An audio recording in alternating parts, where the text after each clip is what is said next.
Shivam club एवं Madhulika trust के संयुक्त तत्वाधान में एक होटल में सीपीआर कार्यशाला का आयोजन किया गया। इस कार्यशाला में मुख्य अतिथि के रूप में उत्तर प्रदेश सरकार के स्टैंप न्यायालय शुल्क एवं पंजीयन मंत्री रविंद्र जायसवाल उपस्थित रहे।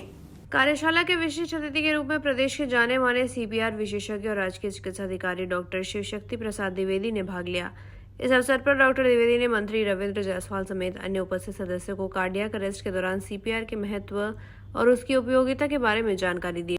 डॉक्टर द्विवेदी ने बताया कि कार्डियक अरेस्ट की स्थिति में सही समय पर सीपीआर देने से मरीज की जान बचाई जा सकती है। उन्होंने सीपीआर की तकनीकी विधि का भी प्रदर्शन किया और इसे सीखने की आवश्यकता पर जोर दिया। मंत्री रविंद्र जायसवाल ने इस पहल की सराहना करते हुए कहा कि आम जनता में सीपीआर के प्रति जागरूकता बढ़ाना अत्यंत आवश्यक है। उन्होंने कहा कि ऐसी कार्यशालाएं समाज के लिए उपयोगी सिद्ध होंगी और अधिक से अधिक लोगों को इसमें भाग लेना चाहिए। कार्यशाला में बड़ी संख्या में लोग उपस्थित रहे और सीपीआर की तकनीकों को उत्सुकता से सीखा। चैरिटेबल ट्रस्ट और शिवम क्लब के संयुक्त तत्वाधान में सीपीआर कार्यशाला का आयोजन किया गया, जिसमें मुख्य अतिथि के रूप में माननीय मंत्री उत्तर प्रदेश सरकार श्री रविंद्र जायसवाल जी थे।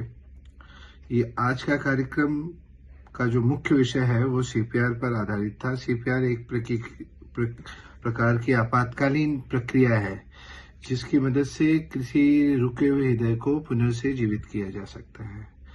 इसको भारत में इंट्रोड्यूस करने वाली जो संस्था है जिसका नाम है अमेरिकन कार्डियोलॉजी संस्था, जिसने अमेरिका की एक बहुत बड़ी संस्था है जिसने दो प्रोसीजर दिए हैं, एडवांस कार्डियक लाइफ सपोर्ट और basic life support. Advance cardiac life support के अंतर्गत वो सारी इमरजेंसी कार्डियक मेडिसिन जो यूज होती है अस्पताल प्रशासन के अंदर, अस्पताल परिसर के अंदर, वो एडवांस कार्डियक लाइफ सपोर्ट के अंदर, और बीएलएस के अंतर्गत आता है हमारा CPR. CPR cardio pulmonary resuscitation. हर शब्द का एक मतलब होता है। सी को हम कार्डियक बोल सकते हैं, जैसे हिंदी में हृदय दिल कहिए।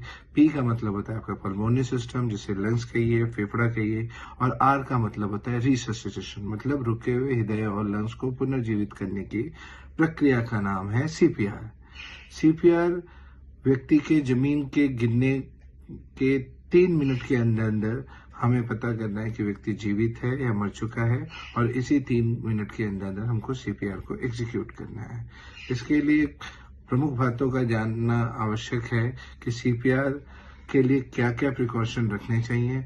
सबसे पहला प्रिकॉशन कि अगर कोई व्यक्ति भीड़ भाड़ के एरिया में गिरा हुआ है तो उसको तुरंत साइड में लेते हैं, और दूसरा उसका रिस्पॉन्स चेक करते हैं। रिस्पॉन्स चेक करने के लिए उसके दोनों कंधों पे, दोनों हाथों से शोल्डर पे टैपिंग करेंगे और दोनों कानों में आवाज दे करके उसे उठाने की कोशिश करते हैं। तीसरा, व्यक्ति आपके आसपास कोई व्यक्ति है तो उसे शाउट करेंगे, मदद के लिए चिल्लाने के लिए मदद मांगेंगे।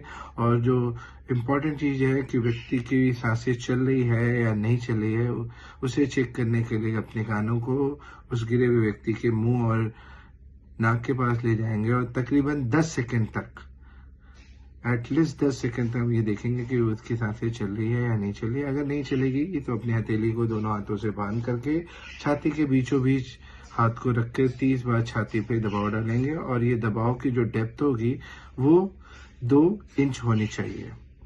इम्पॉर्टेंट चीज है कि 30 बार दबाव देने के बाद हम 2 बार अपने मुंह से सांस देंगे। ये प्रक्रिया 100 से 120 पर मिनट होती है।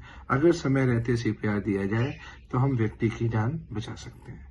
धन्यवाद। Thank you very much.